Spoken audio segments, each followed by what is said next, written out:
साल 1976 में इमरजेंसी के दौरान इंदिरा गांधी ने राजस्थान के जयगढ़ किले में 5 महीने तक खुदाई कराई थी, क्योंकि सरकार को खबर मिली थी कि जयगढ़ किले के अंदर बहुत सारा सोना और चांदी छुपा है, पानी की टंकी के नीचे गड़ा हुआ है, जो कि एक राजा अफगानिस्तान से युद्ध जीत कर लाया था। और 5 महीने तक चली खुदाई पूरी हुई तो इंदिरा गांधी की तरफ से बोला गया कि अंदर केवल 230 किलो चांदी मिली। हालांकि खुदाई के दौरान वहां कई सारे हेलीकॉप्टर भी आते थे और इंदिरा गांधी किले के अंदर जाया करती थी, और लोग बोलते हैं कि जयगढ़ किले का रहस्य खजाने के रूप में आज भी है। फैक्ट नंबर 2, ठेला लगाकर सब्जी बेचने वाले शंकर गौड़ा नाम के व्यक्ति को जीएसटी विभाग ने 28 लाख रुपए का जीएसटी नोटिस भेज दिया, क्योंकि सब्जी बेचने वाले ने पिछले 4 साल में ऑनलाइन, फोन पे, गूगल पे के माध्यम से करीब 1 करोड़ 60 लाख रुपए प्राप्त किए थे।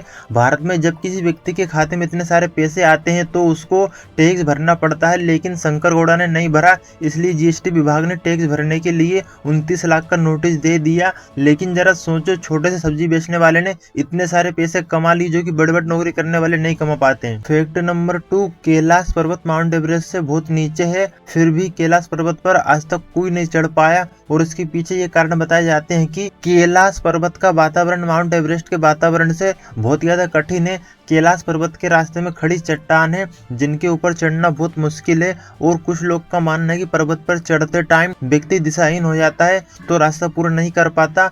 और कैलाश पर्वत के रास्ते के वातावरण में चुंबकीय क्षेत्र है जो कि चढ़ना मुश्किल करते हैं। ये कुछ वैज्ञानिक कारण जो कि बताए जाते हैं। फैक्ट नंबर 3, भारत में सबसे अधिक करीब 110 करोड़ हिंदू आबादी है, और उसके बाद नेपाल देश में 2.5 करोड़ हिंदू आबादी है। नेपाल के बाद तीसरे नंबर पे बांग्लादेश है जिसमें कि 1 करोड़ 40 लाख हिंदू आबादी है। हिंदू आबादी के मामले में इंडोनेशिया चौथे नंबर पे है, यहाँ करीब 48 लाख हिंदू आबादी है। पाकिस्तान में हिंदू की आबादी 40 लाख है। इस लिस्ट में पाकिस्तान का नंबर 5वां है। फैक्ट नंबर 4, भारत के पास अभी 180 परमाणु बम है और भारत पूरी तरह परमाणु संपन्न देश है। साल 1974 में पहली बार भारत ने सालों के बाद संघर्ष के बाद पहला परमाणु बम बनाकर उसका परीक्षण किया था, जिसको स्माइलिंग बुद्धा बोला गया था।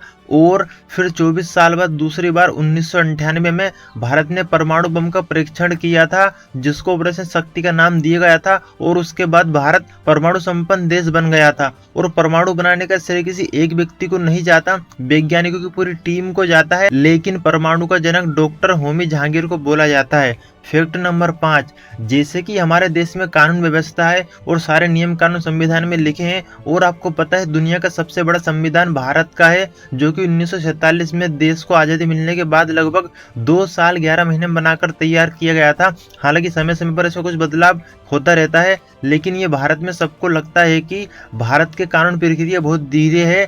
अपराध करने पर जो सजा मिलने के बीच का टाइम है उसमें सालों निकल जाते हैं, कार्रवाई चलती रहती है और पूरी तरह न्याय होने में बहुत समय लगता है। आपकी क्या राय, प्लीज कमेंट करें। फैक्ट नंबर 5, भारत में 40 करोड़ लोग फेसबुक चलाते हैं, लेकिन चीन देश में फेसबुक बैन है, क्योंकि चीन सरकार देश की जनता को इंटरनेट से ऐसे लत वाले प्लेटफॉर्म से दूर रखना चाहती है। और चीन में फेसबुक के द्वारा गलत जानकारी फैलाना, गलत संचार काम करना किया जा रहा था, तो उन्होंने बैन लगा दिया। और चीन देश नहीं चाहता कि विदेशी प्लेटफॉर्म वाली एप्लीकेशन यूज करना उनके नागरिकों के लिए आदि जैसा हो जाए, इस्तेमाल करना ही पड़े। और ऐसे इंटरनेट प्लेटफॉर्म के द्वारा गलत जानकारी शेयर की जाती है, इससे राजनीतिक समस्या भी होती है, इसलिए चीन ने फेसबुक को बैन कर दिया। फैक्ट नंबर 6, एक स्वस्थ इंसान बिना खाए पी 30 से 40 दिन तक जीवित रह सकता है। और क्या आपको मालूम है कोई भी इंसान बिना सोए केवल 11 से 12 दिन तक जीवित रह सकता है। जब कोई व्यक्ति सोता नहीं है तो सर में दर्द होना, आंखों में दर्द होना, दिमागी संतुलन पूरी तरह खराब हो जाता है, लेकिन ज्यादा से ज्यादा व्यक्ति 12 से 15 दिन तक ही जीवित रह पाता है।